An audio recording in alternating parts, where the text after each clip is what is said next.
오늘 형식적인 종교 행위를 넘어서 참된 회개와 경건, 그리고 그리스도 안에서 성취될 구속적 회복을 보여주는 내용임을 보게 됩니다.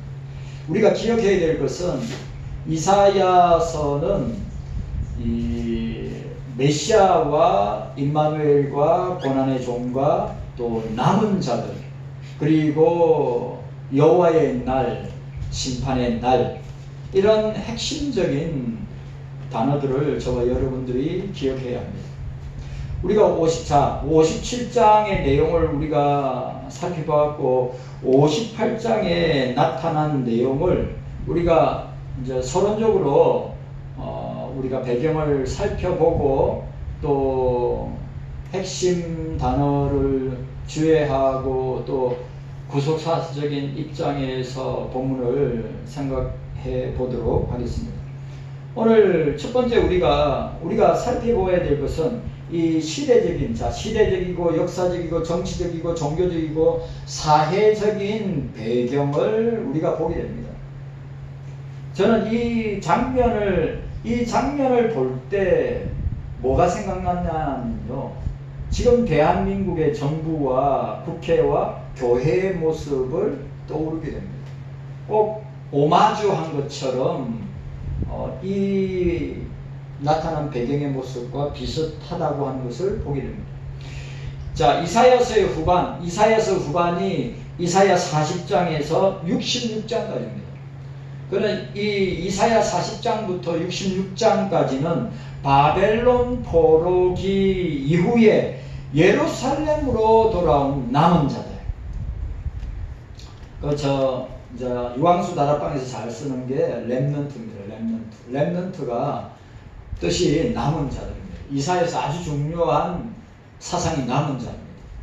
그리고 우리가 이사야 6장에 나오는 것처럼 그루트기라고 이야기할 수 있습니다.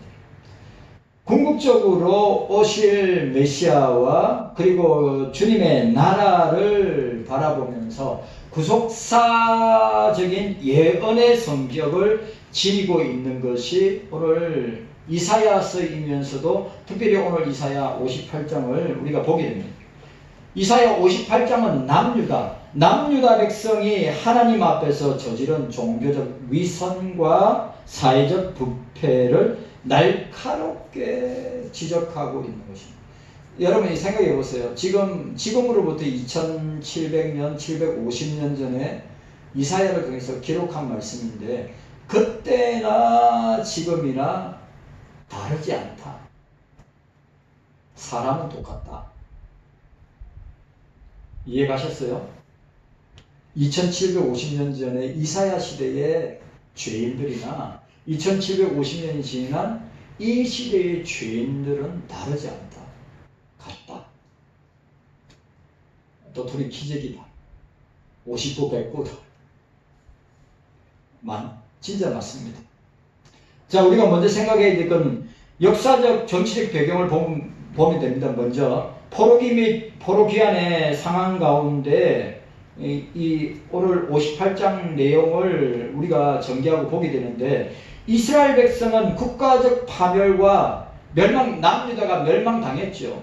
바벨론에 의해서 철저하게 멸망을 당합니다. 그 앞에 예언자들이 이사야의 이 예언도 100년 뒤에 일어날 일입니다. 여기 이사야에서 기록된 모든 내용들은 100년 뒤에 일어날 일들을 갖다 미리 예언하고 있는 내용입니다. 포로 생활이란 절망 속에서 하나님께 구원을 부르짖는 것을 보게 됩니다.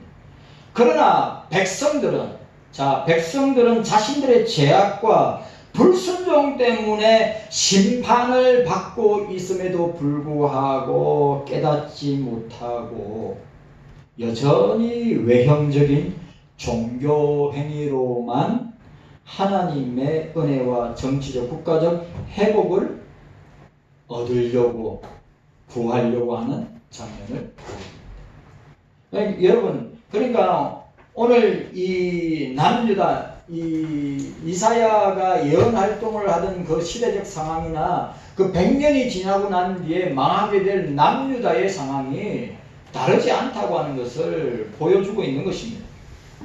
그러니까 여러분, 외형적인 종교 행위만으로 하나님의 은혜를, 값싼 은혜를 얻으려고 하는, 구하려고 하는, 정치적, 국가적 회복을 얻어내려고 하고 있는 것을 우리가 보게 됩니다.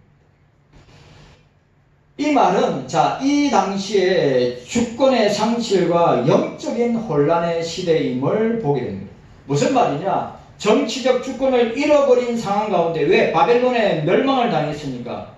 이스라엘은, 남유다는 열방 사이에서 자의책을 찾으려고 했고, 하나님을 정치적 이용의 대상으로 여겼다. 여러분, 사람은 제가 우리 대한민국에 정치하는 사람들도 마찬가지고 한국교회에 정치하는 목사들도 마찬가지라고 저는 생각합니다. 하나님을 정치적 이용의 대상으로 생각하고 있다. 철저하게 회개하고 자복하고 통회하며 하나님 앞에 나아오려고 생각. 오늘 중요한 말, 우리는 마음을 찢어야지. 외형적인 옷을 찢지 말고 마음을 찢고 하나님 앞에 나오라고 이사야나 예레미야나 선지자들이 그렇게 외치는데도 불구하고 그렇게 하지 않는, 하나님을 이용하는, 하나님을 정치적인 이용의 대상으로 여기고 있다고 하는 것을 우리에게 보여주고 있습니다. 여러분, 저나 여러분들이나 자녀들이 주님을 자기의 성공을 위해서, 자기의 이익을 위해서, 자기가 어떤 이득과 결과를 얻기 위해서 주님을 희생시킨다? 주님 하나님을 희생시킨다? 저는 있을 수 없다고 생각합니다. 제가 제일 좋아하는, 여러분 아시죠? 제가 제일 좋아하는 선교사 중에 한 사람이 에릭 리델 선교사입니다. 에릭 리델 선교사는 스코틀랜드 선교사입니다. 에릭 리델 선교사가, 여러분 아시죠? 그 유명한 주일날에 결승전을 눈앞에 들었는데 그게 뉴스와 방송에, 라디오 방송에 나왔을 때 에릭 리델이 어떻게 하느냐? 에릭 리델이 영국 올림픽 조직위원회 위원장이, 여러분 그 당시 황태자인데 그 황태자가 심선 부인 때문에 왕권을 어떻게 했습니까? 포기하고 그 여자와 결혼하고 살았단 말이죠. 그 왕권을 포기하는 바람에 누가 왕이 되었습니까? 엘리자베스 여왕의 아버지 조지 2세가 왕이 되었단 말이죠. 그리고 그 조지 2세가 죽고 난 뒤에 누가 왕위를 계승했으면 엘리자베스 6세가 왕위를 계승한 거예요. 그래, 그 올림픽 조직위원회 위원장이 황태자였어요. 그래, 그 부조직위원, 조직위원들이 대부분 다 귀족들이란 말이에요. 영국에 부유하고 돈 많은 귀족들이. 그리고 에릭 리델을 불려서, 야, 네가 영국을 위해서, 국왕을 위해서 네가 이때에 대회에 나와서 금메달 따야 되지 않겠느냐? 왜 주일날, 안식일날, 주일날 경기한다고 해서 이 경기를 왜 포기하고 왜 온갖 욕을 다 들어먹느냐? 라고 이야기할 때 리델이 뭐라 하냐니까? 영국도 하나님이 세웠고 국왕도 하나님이 세웠습니다. 하나님을 희생하면서까지 내 신앙을, 내 믿음을 흔들어 놓지 마십시오. 포기했습니다. 오늘 과연 이 시대에 그렇게 할 만한 사람이 있겠어요? 오늘 이 시대에?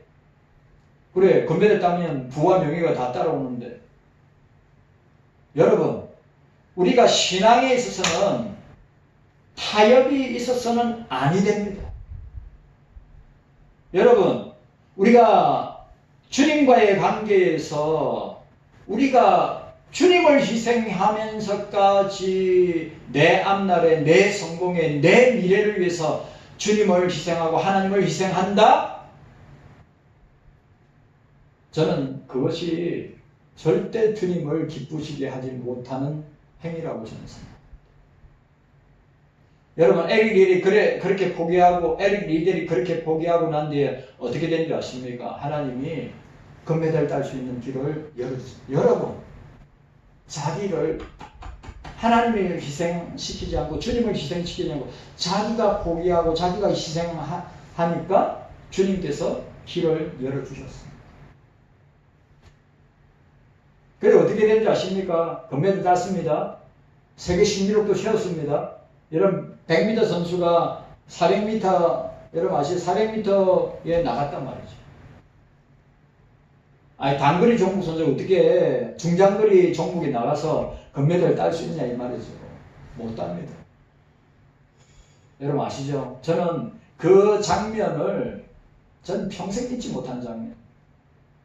하나님, 내가 내게 주신 은사를 가지고 내가 200m를 열심히 달리겠습니다. 그리고 나머지 200m는 주님의 영광을 생각하면서 뛰겠습니다. 이런 신앙과 믿음의 스코틀랜드 장로교 선교사입니다. 에릭 리델은. 그리고 여러분, 그 영국의 스포트라이트를 다 받았죠. 주일날 경기 포기했다고 분리주의자, 바리새이주의자, 지만 극단적 이기주의자, 영국의 온갖 신문과 방송에서, 라디오 방송에서 에릭 리델을 갖다가 성토했단 말이에요. 근데 여러분, 금메달 따고 금이 환영하니까 어떻게 됩니까? 난리 났죠. 그런데 에릭 리델이 그 북이 영화를 포기하고 어디로 가느냐? 중국으로. 2차 대전 때 일본 제국주의자들에게 잡혀서 감옥에서 순교를 당합니다. 그 에릭 리델 선교사가 한 유명한 말이 있어요. 영원하지, 이 세상에 있는 것들은 다 사라지지만 주를 위해서 산 것은 영원할 것이다. 기자한테 얘기했어요. 아니, 북이 영화를 당신은 포기하고 어떻게 선교사로 갈 수 있냐고. 이 땅에 있는 것은 다 사라질 것이지만 주를 위해서 한 일은 영원할 것입니다.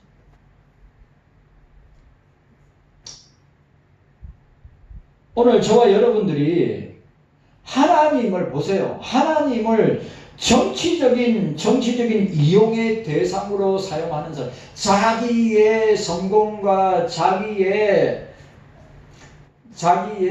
물질적인 아니면 자기의 이름을 내기 위한 그 명성을 위해서 하나님을 이용하는 대상으로 사용했다고 지적하고 있습니다. 오늘 저와 여러분들은 우리 자녀들도 마찬가지. 저와 여러분들은 하나님을 희생할 것이냐, 주님을 희생할 것이냐, 내가 희생할 것인가? 여러분, 우리는 분명해야 합니다. 이 부분에 있어서. 그런데 오늘 이사야는 이스라엘 백성들에게, 남유다 백성들에게 너희들은 하나님을 이용의 대상으로, 정치적 대상으로 사용하고 있다고 말하고 있는 것입니다. 우리 경서교회 성도 여러분, 2750년이 지났습니다. 그 시대의 사람이나 이 시대의 사람이나 별반 다르지 않습니다. 왜? 지금도 여전히 예수 그리스도를 이용합니다. 지금도 여전히 하나님을 자기의 성공에, 자기의 출세에, 자기의 명성에 하나님을 이용하는 대상으로 사용하고 있는 시대이기도 합니다. 우리는 내가 희생하면서 주님을 섬기는 저와 여러분들이 되시기를 바랍니다. 내가 희생하면서 주님을 높이는, 주님을 섬기는. 자, 두 번째로 생각할 것은 뭐냐면 이 종교적 배경입니다. 이 종교적 배경에서 뭐가 나타나냐면 형식주의와 공로주의 종교가 그 배경으로 나타납니다. 근데 여러분, 오늘 한국교회는 어떻습니까? 한국교회도 이 형식주의와 공로주의에 아주 찌들어 있는 한국교회의 지도자들의 모습을 보지 않습니까? 당시 백성들은 날마다 하나님을 자보세요. 당시 백성들은 날마다 하나님을 찾고 율법을 행하는 척 하면서 금식을 행했습니다. 자, 2절과 3절. 자, 오늘 2절과 3절. 2절과 3절 우리 함께 읽도록 하겠습니다. 2절과 3절 시작. 그들이 날마다 나를 찾아 나의 길을 알기를 즐거워하니 마치 의를 행하며 그 하나님의 규례를 폐하지 아니하는 나라 같아서 의로운 판단을 내게 구하며 하나님과 가까이 하기를 즐겨하며 이러기를 우리가 금식하되, 자 2절과 3절 이러기를 우리가 금식하되 주께서 보지 아니하심은 어찌 미노며 우리가 마음을 괴롭게 하되 주께서 알아주시지 아니하심은 어찌 미니까 하느니라. 보라, 너희가 금식하는 날에 오락을 찾아 얻으며 온갖 일을 시키는다. 여러분 보세요.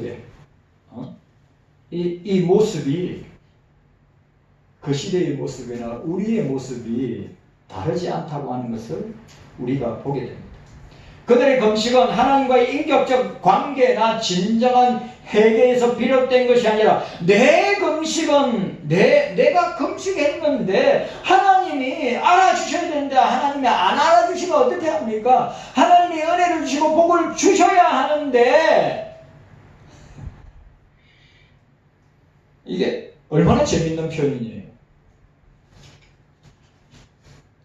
우리가 금식하되 주께서 보지 아니하심은 어찌미오며 우리가 마음을 괴롭게 하되 주께서 알아주시지 아니하면 어찌미니까 하느니라.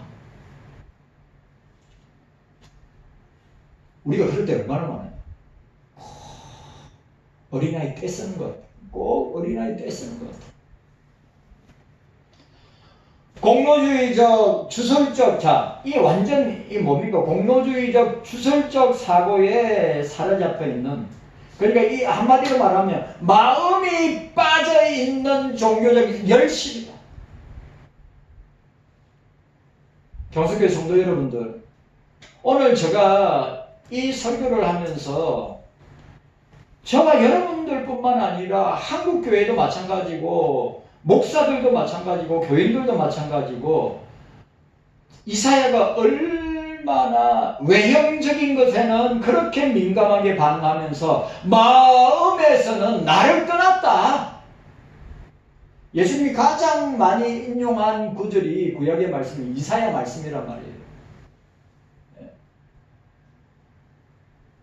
우리의 마음이, 여러분, 우리의 마음이 세상에 사로잡혀 있고 우리의 마음이 온갖 세속주의와 인본주의에 사로잡혀 있으면 안 되고 우리의 마음이 주님께 사로잡히고 성령의 강력한 역사하심으로 우리 마음을 성령이 주장해 주시기를 우리는 주님 앞에 기도해야 하고 부르짖어야 되고 매달려야 되는 겁니다. 마음이 빠진 종교적 열심을 이사야가 신랄하게 비판하고 있는 거예요. 오늘 보세요. 우리 한국교회, 자, 초창기 기독교회, 초창기 한국교회의 모습은 어떻습니까? 이 마음을 다해서, 마음을 쏟아놓고, 마음을 다해서 주님 앞에 나아가고, 회개하고, 기도하고, 부르짖고, 눈물로 주님 앞에 매달렸던 것이 우리 초대 한국교회의 모습 아닙니까? 지금은 어떻습니까? 자기의 상황에, 자기의 문제에 맞춰서 주님을 꼭 주술적이라는 말이 딱 맞는 말이에요. 예? 공로주의. 주술적 신앙. 그러면 어떻게 됩니까? 목사가 박수무당이 돼요. 목사가 박수무당이 되는 거예요. 하나님과 사람 사이에 박수무당이에요. 그래, 어떤 사람이 신랄하게 목사가 박수무당 역할을 한다고 이야기하는 거예요. 주술적인 신앙생, 공로주의적 신앙생. 그리고 마음이 빠진 종교적인 열심. 마음을 다하고 뜻을 다하고 힘을 다하고 목숨을 다하여 내 하나님 여호와를 사랑하라. 네. 쉐마 이스라엘 신명기 6장에 나옵니다.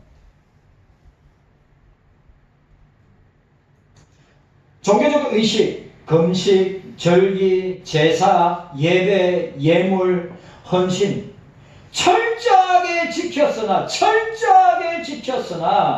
하나님의 마음은 전혀 담겨 있지 아니하는 뭡니까? 전형적인 공로주의, 주술주의, 위선주의의 상태에 있는 모습을 보게 됩니다. 여러분, 우리는 바리새인이 되어야 됩니까? 우리는 세리가 되어야 됩니다. 세리는 성전을, 교회를 쳐다보지도 못하고 하늘을 쳐다보지도 못하고 고개를 들고 주님 나는 죄인입니다. 나를 불쌍히 여기소서.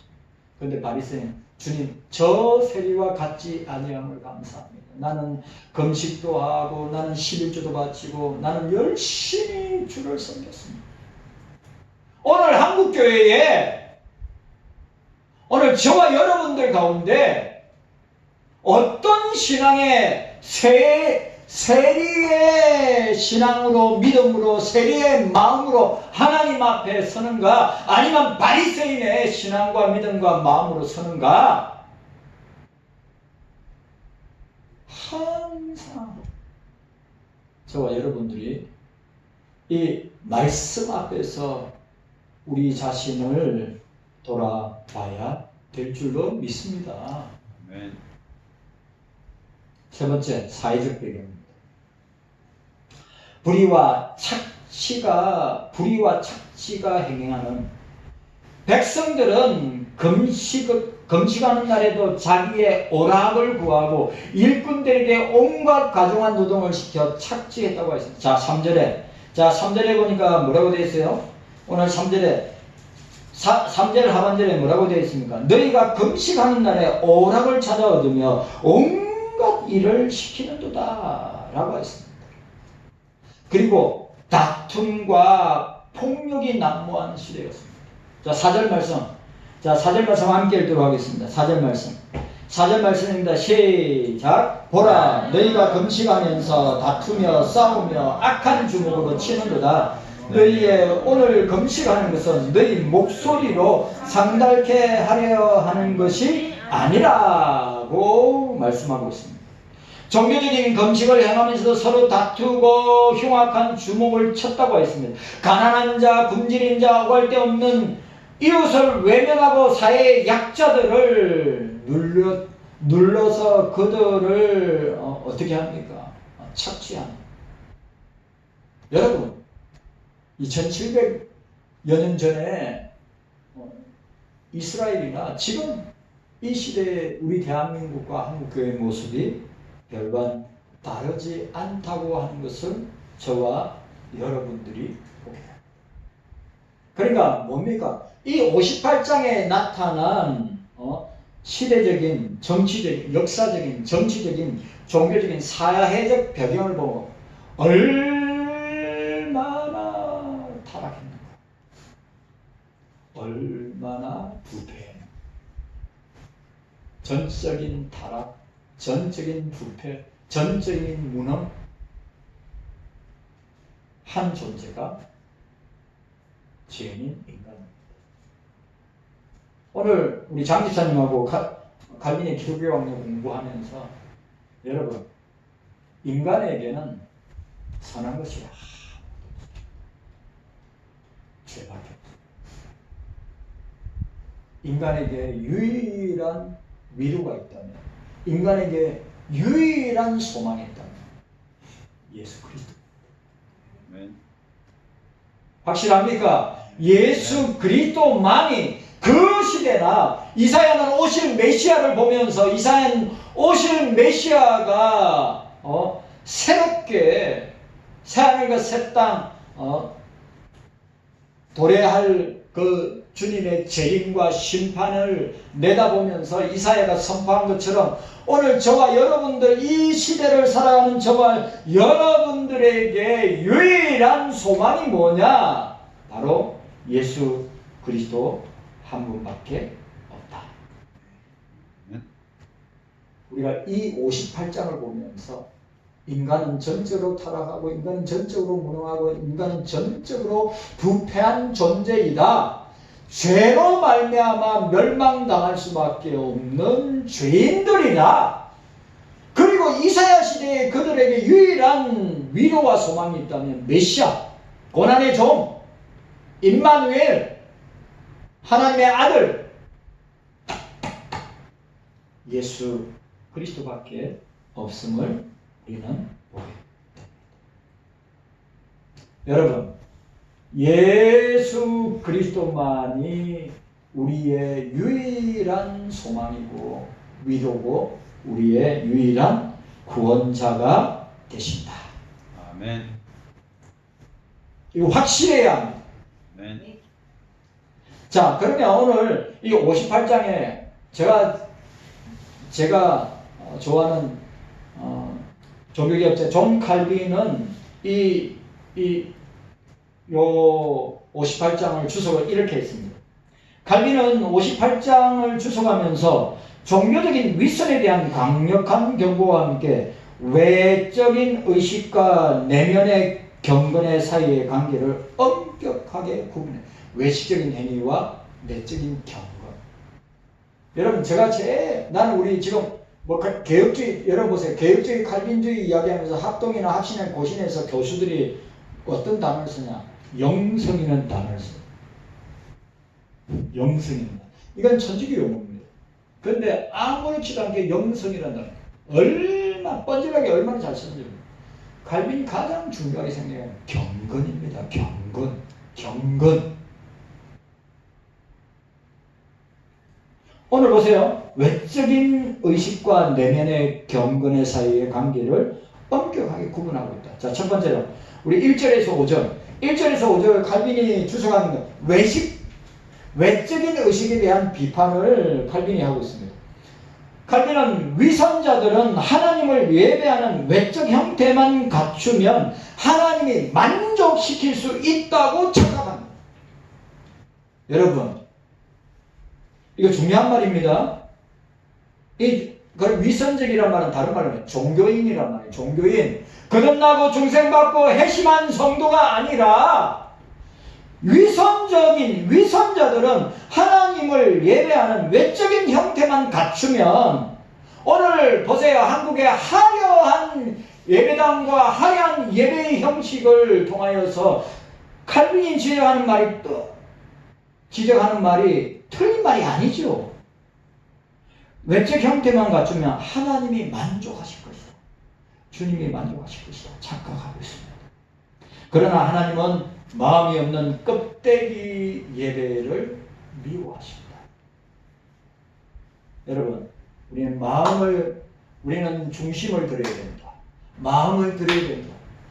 외적인 것, 형식적인 것보다 우리의 마음을 찢어서 우리의 심령을, 우리의 중심을 보시는 주님께서, 여러분, 주님 우리의 생각과 우리의 계획과 우리의 모든 행동을 다 알고 계시는데, 이게 외식적인 형식적인 예배인가? 아니면 중심을, 마음을 다 돌려서 예배하는 거 다 알고 계신다.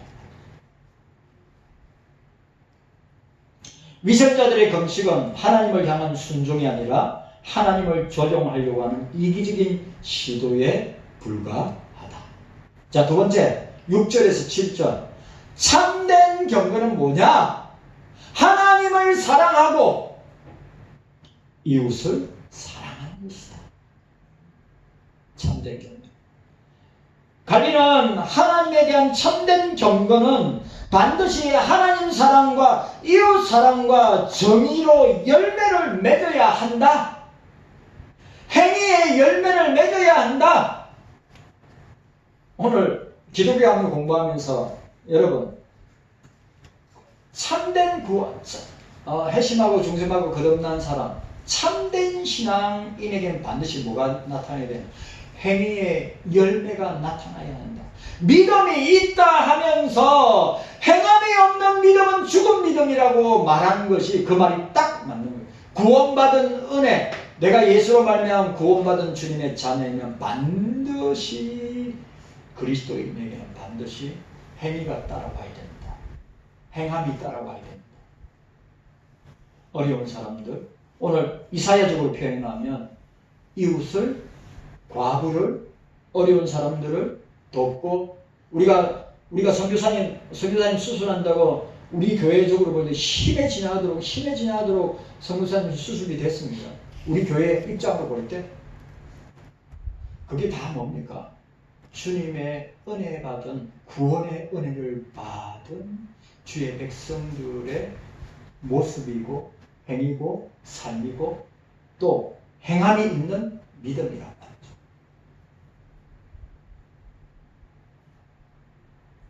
여러분, 주님이 뭐랬어요?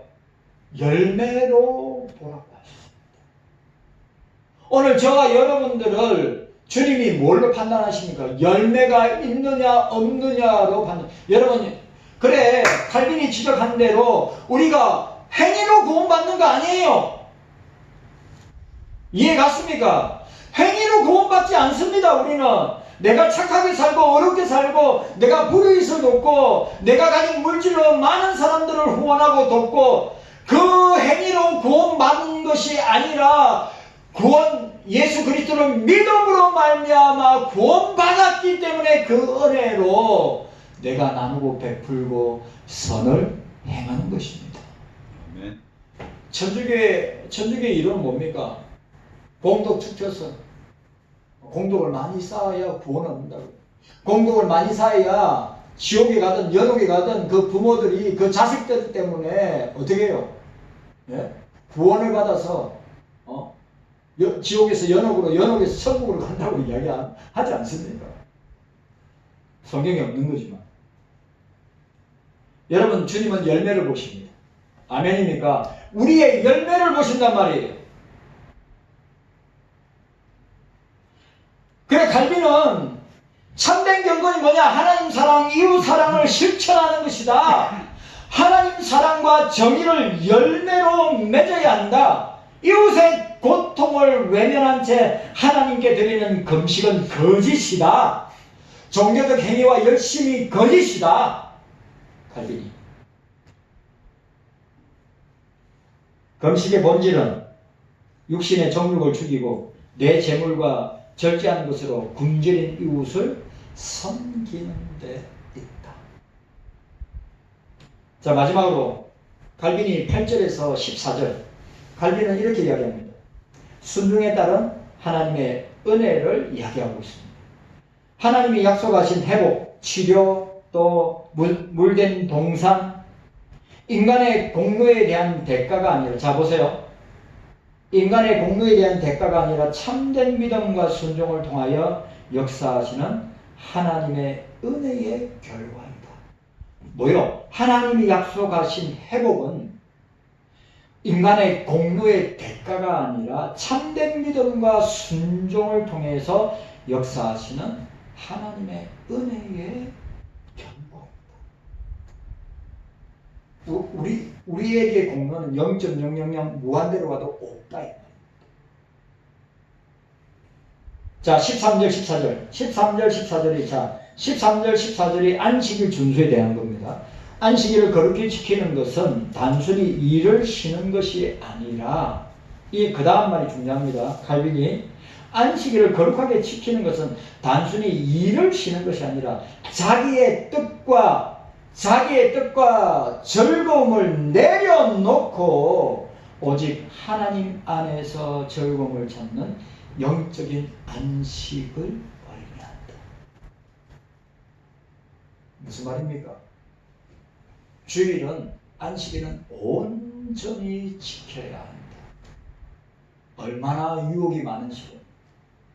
무슨 말인지 이해가셨습니까? 얼마나 유혹이 많은 시대입니다.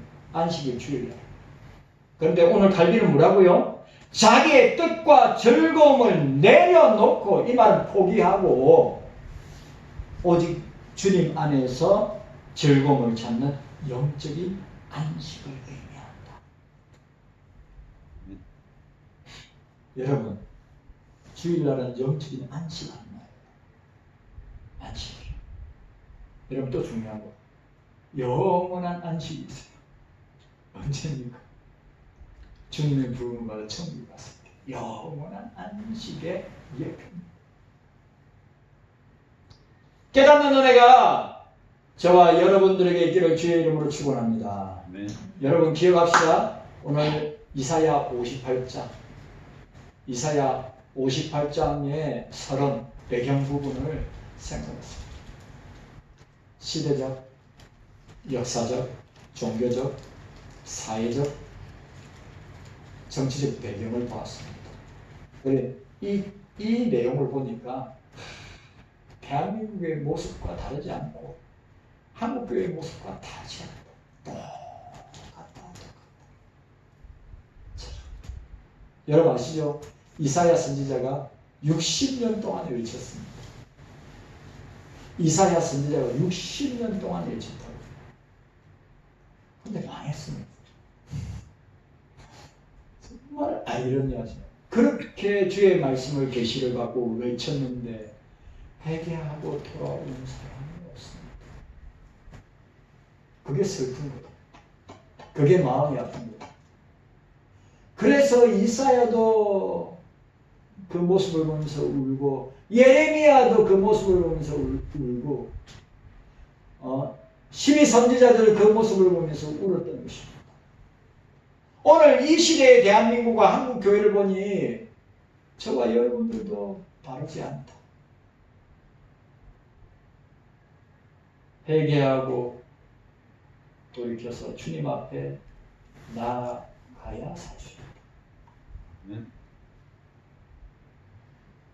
이사야가 회개하고 돌이켜서 주님께로, 하나님께로 돌아오라고 60년을 외쳐도 인간의 그 마음과 생각과 그 인간의 의식은, 여러분, 죄로 오염된, 죄로 타락한 인간은 성령의 역사 아니고서는 회개하고 돌이킬 수 없다. 저는 이사야서 1장부터 시작해서 지금 58장까지 왔는데 여러분 아시죠? 10년 가까이 했습니다. 10년 가까이. 이사야 1장부터 58장까지 이까지 오는데 거의 10년 가까이 됐단 말이죠. 제가 구구절절 1장부터 58장까지 66장까지 이제 얼마 안 남았지만 이사야의 모습을 볼 때마다 여기에 본문에 있는 인간들, 주인들은 나구나 나. 주님 감사합니다. 깨닫는 은혜가 우리 모두에게 있게 하여 주시기를 원합니다. 주님 도와주시옵소서.